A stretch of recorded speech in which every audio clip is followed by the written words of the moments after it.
पल्लवी पटेल जी हमारे साथ मौजूद हैं, समाजवादी पार्टी से विधायक हैं। मैम, पिछले बार चर्चा रही कि आपने जो है वो राज्यसभा के चुनाव में समाजवादी पार्टी का साथ नहीं दिया। हालांकि आपने बयान दिया कि मैंने साथ दिया है। इस बार राज्यसभा के फिर चुनाव आ रहे हैं, क्या लगता है आपकी कि कौन सा दल इस बार सुटेबल रहेगा?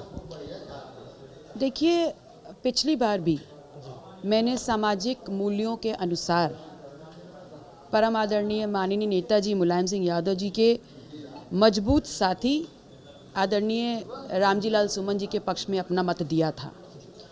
और मैं पुनः उस बात को दोहराऊंगी कि मैं पल्लवी पटेल हूं, मेरे वजूद में धोखा नहीं है।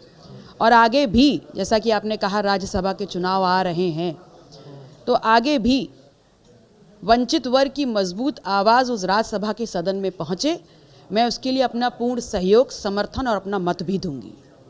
एक सवाल और है कि पिछले दिनों आपने वहाँ पे चुनाव लड़ा, डिप्टी सीएम को हराया। रिश्ते इधर राज्यसभा चुनाव के बाद समाजवादी पार्टी से कुछ रिश्तों में तलखी आई आपकी, तो क्या दूरियां ये बढ़ती जा रही हैं या बीजेपी के नज़दीक आप आ रही हैं? क्योंकि कल का बयान जो था वो भी देखा गया अखिलेश यादव का, उन्होंने कहा जो बीजेपी के करीब गया उसका बीजेपी ने यही हाल। देखिए, माननीय अखिलेश जी बड़े कद के नेता हैं, उनका दायरा बड़ा है और जहाँ तक शायद हम ना देख रहे हो वहाँ तक वो देख रहे हों।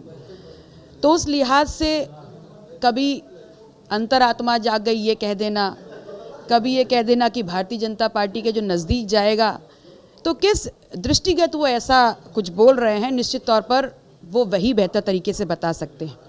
लेकिन मैं इतना ज़रूर कह सकती हूँ कि हम जिसके साथ हैं और जिसके साथ रहे, पूर्णतया सत्यता के साथ, वचनबद्धता के साथ ही रहेंगे।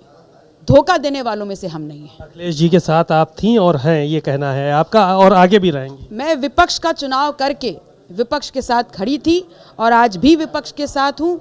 जनता ने मेरी जो भूमिका है विपक्ष में तय करी है और निश्चित रूप से अगर जनता के प्रति जो विपक्ष के सवाल उठाए जाने चाहिए, अगर उसमें कहीं मेरी कोई कोताही है तो आप भी सवाल पूछें और जनता को भी हक देती हूँ कि सवाल पूछें। तो अखिलेश यादव जी के साथ आप रहेंगी, ये पूरी तरह से ठोक के आपने कह दिया? मैं तो बिल्कुल हूँ ही, मैं कहाँ जा रही हूँ, मैं विपक्ष में ही हूँ। एक सवाल और है, आखिरी सवाल है, वंदे मातरम की अनिवार्यता कर दी गई है उससे जो भी सरकारी कार्यक्रम होंगे उससे पहले, क्या कहेंगी इसको लेकर?